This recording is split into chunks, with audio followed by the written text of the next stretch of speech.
জামের সিজন চলছে, জাম খাচ্ছেন তো? জামের কিন্তু অনেক উপকারিতা।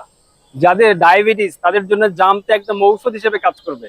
এছাড়াও যাদের বহুমূত্রের সমস্যা আছে, বারবার প্রস্রাব হয়, তাদের ক্ষেত্রে কিন্তু জাম অনেক উপকারী। জাম কিন্তু খেতেও অনেক মজা। আপনারা জাম খাবেন রেগুলার। এবং জামের মধ্যে যে অ্যান্টি অক্সিডেন্ট থাকে, এগুলো আমাদের ব্লাডকে ভালো রাখার জন্য অনেক কাজ করে। ব্লাডকে পরিষ্কার রাখে, কারণ ব্লাডের মধ্যে অনেক টক্সিন থাকে, সেগুলো দূর করে ফেলে জাম। এছাড়াও জামের আরো অনেক উপকারিতা আছে, বিশেষ করে ডাইজেস্টিভ সিস্টেমের জন্য জাম কিন্তু অনেক ভালো কার্যকরী। আপনারা সবাই এই জামের সিজনে বেশি বেশি জাম খান, মানে জাম লিভারের জন্য অনেক ভালো। যাদের সুযোগ আছে তারা চেষ্টা করবেন, যখন থেকে জামের সিজন শুরু হবে কমপক্ষে 2টা করে রেগুলার জাম খাওয়ার জন্য। আশা করি 2টা করে জাম খেলেই আপনার লিভারটা ভালো থাকবে।